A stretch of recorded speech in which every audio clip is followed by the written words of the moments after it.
Whenever a story like this is reported, the nation is horrified. Politicians they gnash their teeth and wring their garments, do they not?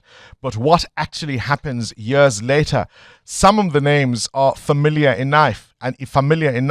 Michael Komape, Oratile Dilwane, Langalam Viki, Lumkam Ketwa, Omari Monono. These are innocent children whose lives were tragically cut short because they fell into pit toilets. You may remember last year the heartbreaking list grew when 3-year-old Unecebo Mboteni lost his life at preschool because there were no safeguards at the school in terms of the toilets that were made available.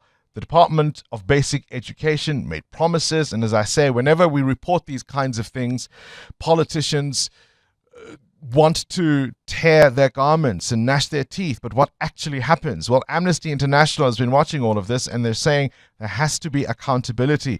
We're joined now by Alicia Jooste, who is the Program and Impact Manager at Amnesty International South Africa. A very good morning to you, and thank you for your time on 7:30 Breakfast.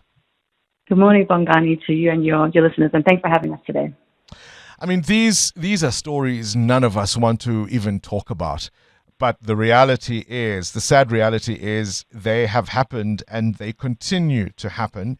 One would have thought all those years ago the Michael Komape case, which received considerable media coverage, might be the last. We were wrong. Exactly, and I think sometimes it seems that we have dehumanized the system and forgotten that behind these tragic incidents are family members, parents, siblings who have lost their children in one of the most traumatic ways that they possibly can. And for it to be over 12 months later and for there to be silence around what actually happened that day and for the family to still be living in limbo is completely unacceptable. I think Alicia, just to be clear, let's come in so that we're specific about which case we mean. Sure. And as background, I mean, I remember the Department of Basic Education, in fact, fighting the Michael Komape case all those years ago. You are now highlighting the more recent one, 3-year-old Unecebo Mboteni, again, who lost his life at a preschool. And that's the family who needs answers. Exactly. Little Unecebo lost his life last year, and sadly he was taken to a hospital, but they were unable to support him. One of the last images the family said that they have of Unecebo is a nurse pumping his stomach that was bloated and filled with feces and urine from the pit toilet he had fallen into.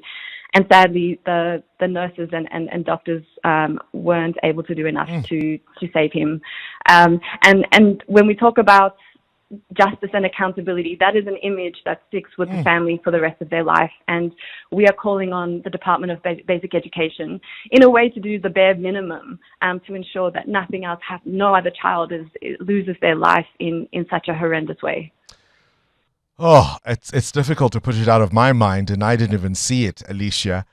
What does the family want now? What do they need now?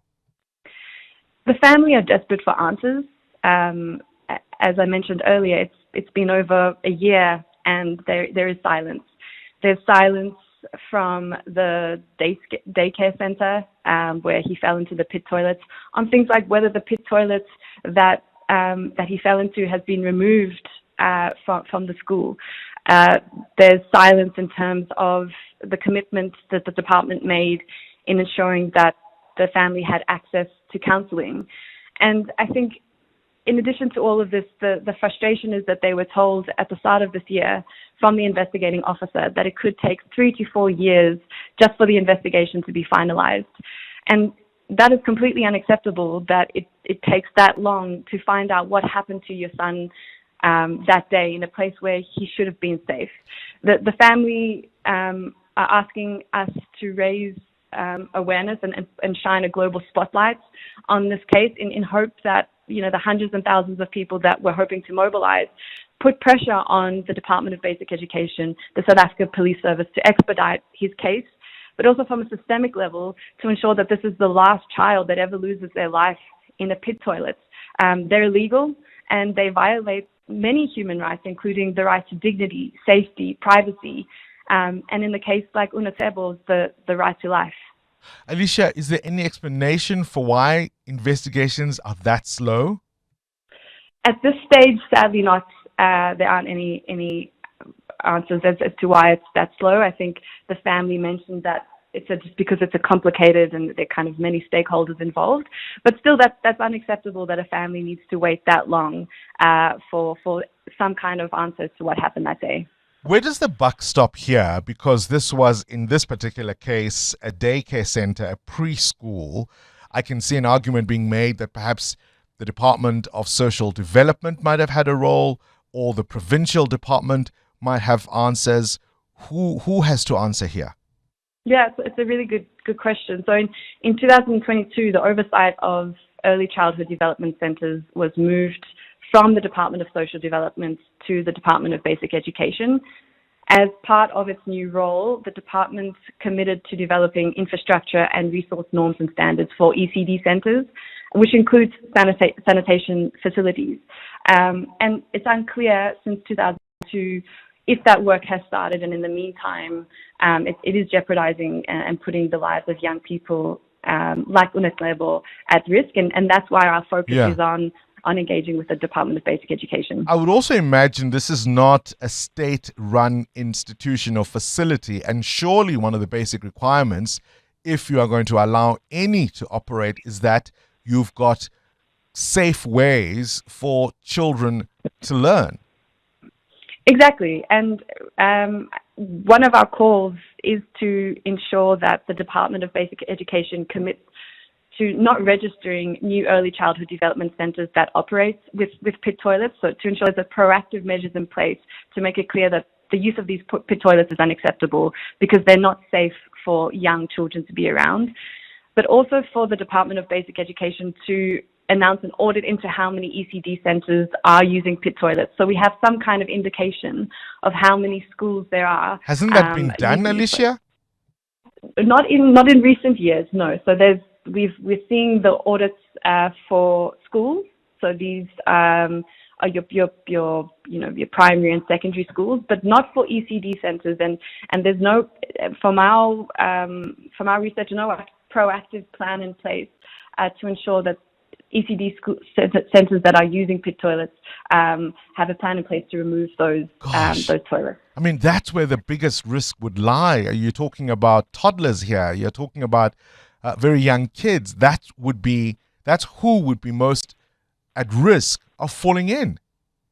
Exactly, and we heard the minister speaking recently about the importance of focusing on these ECD centres because it sets the foundation for so many things. And I think what we're now asking the department to do is to put all of that talk into action and tangible action and be transparent and accountable to the commitments that they're making to us as a nation, to parents and to children, to set them up for a bright future and to ensure that these traumatic incidents stop, they don't happen again.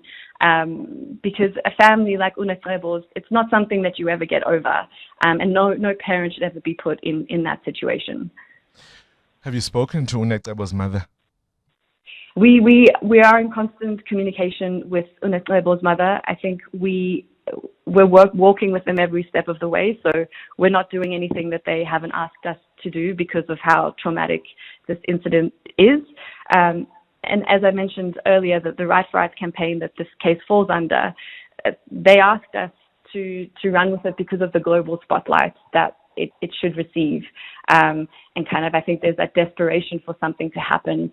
We're hoping that that international pressure will help help them seek answers.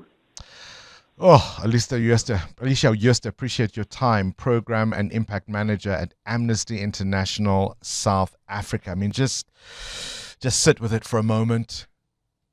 Just sit with it for a moment in honor of this 3-year-old. This image that his mother is now left with. Nurses trying to pump his bloated stomach because the child fell into a pit latrine. Little 3-year-old.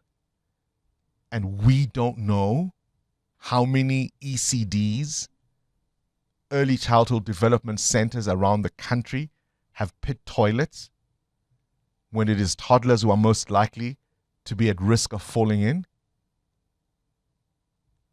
Just sit with it for a moment. And then you are told, as a grieving mother, it may take years to explain. And we call ourselves a caring people. Current events, developing stories, tough questions. Your voice making a difference. This is Breakfast with Bongani Bingwa.